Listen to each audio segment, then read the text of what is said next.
الله سید مجتبی حسینی خامنه‌ای This is the moment Mujtaba Khamenei.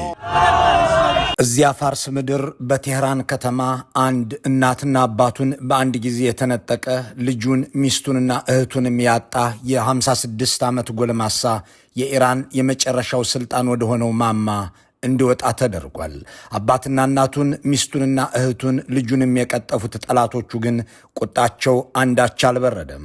እኛ ያልፈቀድንለት ሰው ከዚህ በኋላ በኢራን ምድር ስልጣን አይኖረውም ሲሉ የነበሩት ዋሽንግተንና ቴልአቪቭ አሁን የተደመጡ አይመስልም።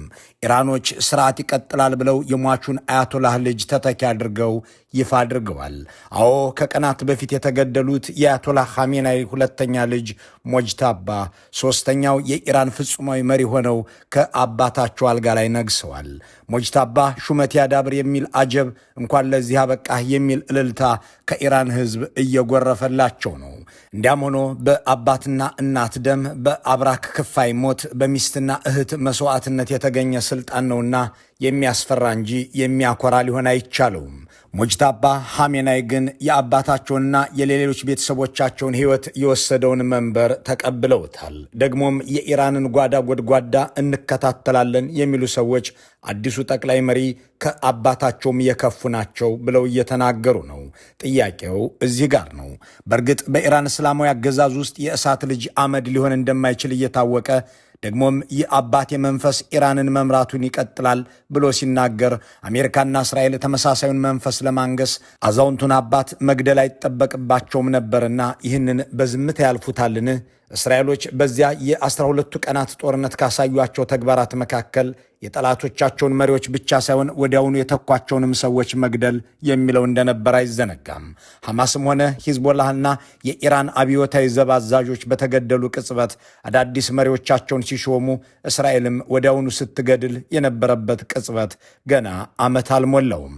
እንዲህ ያለውን ልማድ የምትፈጽመው እስራኤል አባቱን ገድላ የተወችው ልጅ መሪ ሲሆን የአባቱንም ፈለግ ተከትሎ ሞት ለአሜሪካ ሞት ለእስራኤል ሲል ዝም ሊሉት ይችላሉ የሚለው መሰረታዊ ጥያቄ ነው። እስራኤልና አሜሪካ የዚህ ጦርነት ዓላማው መንግስታዊ ለውጥ ብቻ ሳይሆን ስር ነቀል ስርዓታዊ ቅየራን ግብ ያደረገ እንደሚሆን ሲገልጹ ነበር እና የሞጅታባ መመረጥና የስርዓቱ መቀጠል ጉዳይ እዚያ ሰፈር እንዴት ይታያል?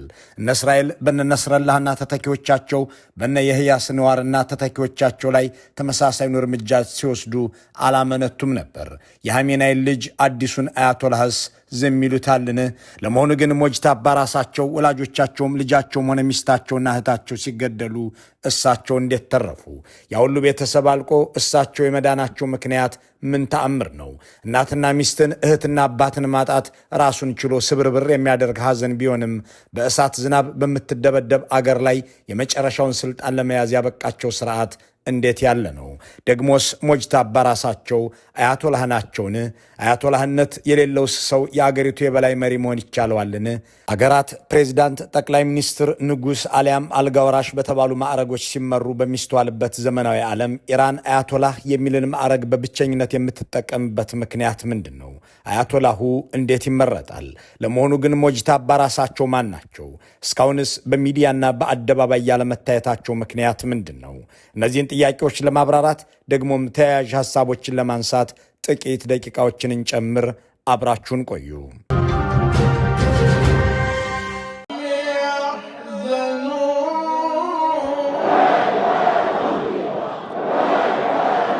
ይህ የአዲሱን መሪ የሞጅታባን መመረጥ ለመደገፍ ሰልፍ የወጡ ኢራናውያን ድምፅ ነው። አዲሱን ጠቅላይ መሪ ለመሰየም የሚያስችል ስልጣን ያለው ምክር ቤት የሟችን ልጅ ሊያነግስ መስማማቱን ካሳወቀ በኋላ ኢራናውያን ከተሞቻቸው እስኪጠቧቸው ድረስ ተሰልፈው በመውጣት ከጎንህ ነን ብለዋቸዋል።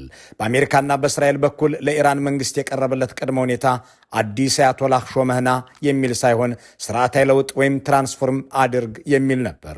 ይህ ግን በፋርሶች ዘንድ በበጎ አልታየም። በመራር ጦርነት ውስጥ ያለችው አገር በመራር ሐዘን ውስጥ ያሉትን ሰው ለከባዱ ኃላፊነት መድባቸዋለች እና አሜሪካ ኋላ ቀር የሚሉት ስርዓት አያቶላህ እየተባለ የሚመደብበት እስላማዊ አገዛዝ ነው። ይህ አገዛዝ ወደ ስልጣን የመጣው በ1979 እንደ አውሮፓ አቆጣጠር በኢራን በተካሄደ ህዝባዊና ወታደራዊ አገዛዝ አብዮት ነው። አያቶላህ የሚባል ሰው የአገሪቱ ፍጹም መሪ ሆኖ የተዋወቀውም በዚሁ ዘመን ነበር። ስሙም የአላህ ምልክት የሚል አማርኛ አለው። ማዕረጉ በተለይም ኢራን በምትከተለው የሺዓ እስልምና ውስጥ ለታላላቅ የሃይማኖቱ ሊቃውንት የሚሰጥ ከፍተኛ የክብር ስም ነው።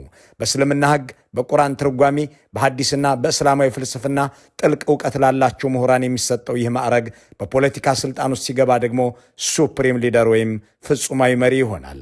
አያቶላህነት በፖለቲካ የሚገኝ ሹመት ሳይሆን በታላላቅ የሃይማኖት መምህራን የሚሰጥ የከፍተኛ ዕውቀት ምስክር ወረቀትና በሕዝብ ዘንድ የሚገኝ ሃይማኖታዊ ማዕረግ ነው። ፍጹማዊ መሪ ወይም ሱፕሪም ሊደር የሚባለው ደግሞ በመንግስታዊ መዋቅር የሚሰጥ ሹመት ነው።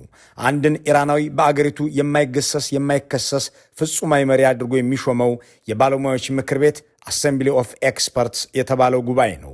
የምክር ቤት 88 አባላት ያሉት ሲሆን ሁሉም ከፍተኛ የእስልምና ሕግ ሊቃውንት ግን ደግሞ በሕዝብ የተመረጡ ናቸው። የሥራ ዘመናቸውም 8 ዓመት ነው። እነዚህን 88 ሰዎች ሕዝብ ስለመረጣቸው ብቻ ወደ ምክር ቤት አይገቡም።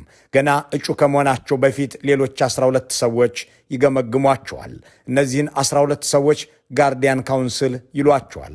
6ቱ በስልጣን ላይ ባለው ፍጹማዊ መሪ የሚመረጡ፣ 6ቱ ደግሞ ከፓርላማ ተወክለው የሚላኩ ናቸው። እናም ሞጅታባን የመረጧቸው እነዚህ 88 ሰዎች ሲሆኑ 88ቱን ሰዎች ያስመረጧቸው ደግሞ አባታቸው በሕይወት እያሉ ያስቀመጧቸው ጋርዲያን ካውንስል አባላት ናቸው ማለት ነው። ይህ የሱፕሪም ሊደር ወይም ጠቅላይ መሪው አመራረጥ ሂደት ነው። እዚህ ውስጥ አያቶላህ የሚለው ሃይማኖታዊ ማዕረግ ለጠቅላይ መሪነት አስገዳጅ አይሆንም። በሌላ አገላለጽ አያቶላህ ሳይሆን የአገሪቱ ጠቅላይ መሪ ይሆናል ማለት ነው።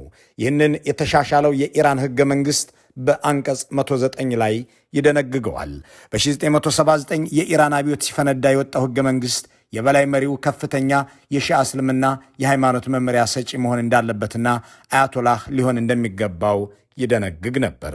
ይሁን እንጂ የአብዮቱ መሪ የነበሩት አያቶላህ ኾሜኒ ከመሞታቸው ጥቂት ቀደም ብሎ ሕገ መንግሥቱ እንዲሻሻል አዘዙ። ለዚህም ዋናው ምክንያት ተተኪያቸው ይሆናሉ ተብሎ ታስበው የነበሩትና ባለፈው ሳምንት የተገደሉት አሊ ኻሜናይ በወቅቱ አያቶላህ የሚል ማዕረግ ስላልነበራቸው ነው። በተደረገው ማሻሻያም የበላይ መሪው የግድ ከፍተኛው የሃይማኖት መሪ መሆን እንደሌለበት ይልቁንም እስላማዊ ዕውቀት ያለውና ለፖለቲካ አመራር ብቁ የሆነ ዓለምን የተረዳ የዓለም የፖለቲካ ስርዓት የሚገባው ግን የሃይማኖት ሰው መሆን እንደሚችል ተደነገገ። ከዚህ አንጻር ሲታይ አዲሱ የኢራን ጠቅላይ መሪ ሞጅታባ ሃይማኖታዊ ደረጃቸው አያቶላህ ላይ እንዳልደረሰ የሚያነሱ ሰዎች በዚህኛው መንፈሳዊ ማዕረግ ለጊዜው አይጠሩበትም ይላሉ። ሆኖም ግን በአንዳንድ የኢራን መንግስት ይፋዊ መግለጫዎች ላይ አያቶላህ ብሎ መጥራት ስለተጀመረ እንዲሁ ሳይደረጉ አይቀሩም የሚል ግምት አለ። ቴክኒካዊ በሆነ መልኩ አንድ ሰው አያቶላህ ሳይሆን የበላይ መሪ ሊሆን ቢችልም ነገር ግን የግድ በህዝቡ የሚከበር የሃይማኖት ሰው መሆን ስላለበት መሪው ወደዚያ ማዕረግ ማደጉ ወይም በዚሁ መጠራቱ አይቀሬ ነው የሚሉም አሉ። ይህንን ዝግጅት እስከምናጠናቅርበት ሰዓት ድረስ ግን ሞጅታባን ጠቅላይ መሪ ያደረገው ምክር ቤት ውሳኔው ታወቀ እንጂ አያቶላህ የሚለውን ማዕረግ የሚሰጠው መንፈሳዊ ጉባኤ ይህንን ስለማድረጉ አልተዘገበም። 56-year-old Mojtaba Khamenei has been in his father's shadow for decades and reportedly was the mastermind behind the intelligence arm of the Islamic Revolutionary Guard Corps, the world's largest state sponsor of terrorism. የምዕራቡ ዓለም ሚዲያና ፖለቲካ ይህንን እያለ ነው። ከኢራን ጥፋቶች ጀርባ የነበረው ከእስላማዊው መንግስት የሽብር ተግባራት ኋላ ሲያቀናብር የኖረው የአገሪቱን የስለላና ወታደራዊ ተቋማት ሲያሽከረክር የኖረው እምብዛም ልታይ የማይለው ሞጅታባ ተመረጠ። የሚዲያዎቹ ቅኝት አባቱን የሚያስንቅ ልጅ እየመጣላችሁ ነው የሚል ነው። በእርግጥም የኢራንን ውስጠ ሚስጥር የተከታተሉ ለፋርሶች የቀረቡ ሁሉ የሚሉት እንዲሁ ያለውን ነው። ሞጅታባ የአሁኑ መንግስት ሲተከልና አብዮቱ ሲወለድ 10 ዓመት ያልሞላው ታዳጊ ነበር። አባት ፍጹማዊ መሪ ሲሆኑ ደግሞ የ20 ዓመት ጎረምሳ ሆነ። አሁን 56 ዓመታቸው ነው። ከአባታቸው 6 ልጆች መካከል ሁለተኛው ናቸው። አባታቸው በፍጽምና ለ36 ዓመታት በመሯት ሀገር ውስጥ በቤተ መንግሥት አድጎ በቤተ መንግሥት ተድሮ በቤተ መንግሥት ወልዶና ከብዶ መኖርን ታድለው ነበር። አባታቸው በሚፈልጧትና በሚቆርጧት ሀገር ዋናውን ዱላ ይዘው በስውር ከተቀመጡ ክንዶች መካከል ሞጅታባ አንዱ ነበሩ ይባልላቸዋል። የሞጅታባ ስም ለመጀመሪያ ጊዜ በይፋ ጎልቶ የወጣው እንደ አውሮፓውያን አቆጣጠር በ2005 በተደረገው የፕሬዝዳንትነት ምርጫ ወቅት ሲሆን በወቅቱ መሐመድ አህመድ ነጃድ አሸንፈው ነበር። በወቅቱ አንድ ተወዳዳሪ ለሐሜናይ በጻፉት ግልጽ ደብዳቤ ሞጅታባ በኢራን አብዮታዊ ዘብና በባሲጅ ሚሊሻዎች አማካኝነት ምርጫውን ለማወክ ጣልቃ ገብቷል ሲሉ ከሰዋቸዋል። እንደገና ከ4 ዓመታት በኋላ ሞጅታባ ተመሳሳይ ክስ ገጥሟቸው ነበር። የአህመድ ነጃጅ ዳግም መመረጥ የአረንጓዴው ንቅናቄ በመባል የሚታወቀውን መጠነ ሰፊ ተቃውሞ አስነስቶ ነበር። በደህንነትና መከላከያ ውስጥ ቁልፍና ስውር ሚና ነበራቸው የሚባልላቸው ሞጅታባ አብዮታዊ ዘቡ የአሜሪካንና የእስራኤልን ጠላቶች እየፈለፈለ ሲወረውር እሳቸው በትር አቀባይ ነበሩ ይሏቸዋል። ጥያቄው እንዲህ ያለን ስም ያላቸውን ሰው ደግሞም ቤተሰባቸውን በአሜሪካና እስራኤል የተነጠቁ ግለሰብ ዋሽንግተንና ቴልአቪቭን የሚታዘዙ መሆን ይችላሉ ወይ የሚለው አይደለም። ይልቁንም እስራኤልና አሜሪካ ዝም ይሏቸዋል ወይ የሚለው ወሳኝ ነጥብ ነው። Mushtaba's father, mother, sister, wife, son, and several other relatives were recently killed in strikes by U.S. and Israeli forces. ወላጆቻቸውም ልጃቸውም የእናታቸውም ልጅ የትዳር አጋራቸውም የተገደሉባቸው ሞጅታባ በዚያን ዕለት ያ ሁሉ ቤተሰብ ሲያልቅ እሳቸው ያመለጡት በወቅቱ ቤት ውስጥ ስላልነበሩ ነው ተብሏል። አሁን በዚሁ በጦርነት መሃል ግንባር ቀደም ኢላማ ወደሚያደርጋቸው ስልጣን ቀርበዋል። የበርካታ ኢራናውያን ምኞትም ሞጅታባ የአባቱን ጠንካራ ፖሊሲዎች ያስቀጥላል የሚል ነው እየተባለ ነው። ለቢቢሲ የፋርስ አገልግሎት የጻፉት ግሬስና ማርክ ሞጅታባ የእስልምና ሪፐብሊኩን ህልውና የማስቀጠልና አገሪቱን ከፖለቲካዊና ኢኮኖሚያዊ ውድመት ለማውጣት ትክክለኛው ሰው መሆኑን ለህዝቡ የማሳመን ከባድ ተግባር ከፊቱ ይጠብቀዋል ከሚለው በተጨማሪ የሱ የአመራር ብቃት እስካሁን ያልተፈተነ ነው፣ ደግሞም ሪፐብሊኩ ወደ ቤተሰባዊ የውርስ ስርዓት እየተቀየረ ነው የሚለው አመለካከት የህዝቡን ቅሬታ ይበልጥ ሊያባብሰው ይችላል ይላሉ። ከዚህ ውስጣዊ ጫና በዘለለ ግን ትልቁ ስጋት የውጭው የአሜሪካና የእስራኤል ሚሳኤልና ድሮን ነው። የእስራኤል መከላከያ ሚኒስትር የአሊ ሐሜናይ ተተኪ ሆኖ የሚመረጥ ማንኛውም ሰው የማያሻማ የግድያ ኢላማ ይሆናል ሲሉ ባለፈው ሳምንት ተናግረዋል። እስራኤሎች ተተኪን ብቅ ሲል ማጥፋት የሚያደርጉት ነገር እንደሆነ ባለፈው ዓመት አሳይተዋል። መሪው ሐሰን ነስረላህ የተገደሉበት ሂዝቦላህ ተተኪውን ባሳወቀ በጥቂት ሰዓታት ውስጥ ዋናው መሪ በተገደሉ በ6ኛው ቀን አዲሱ ኃላፊው ሐሺም ተገድለዋል። ይህንን በሐማስም ሆነ በኢራን ወታደራዊ መሪዎች ላይ አድርገውታል። ጥያቄው ይህ ሂደት በሞጅታባ ላይ ላለመደገሙ ምን ዋስትና አለ የሚለው ነው። እስራኤሎች አሮጌው ስርዓት አይቀጥልም የሚል ቁርጥ ሐሳብ እንዳላቸው ሁሉ ፕሬዚዳንት ትራምፕም በሞጅታባ መመረጥ አለመደሰታቸውን ገልጸው አዲሱ ጠቅላይ መሪ ላይ የግድያ እርምጃ ሊወስዱ ይችላሉ ወይ ተብለው ሲጠየቁ አላደርገውም ከማለት ተቆጥበው ያው የድሮ አሰራር እንዲያንሰራራ የሚያደርግ ነው በማለት ተችተዋል።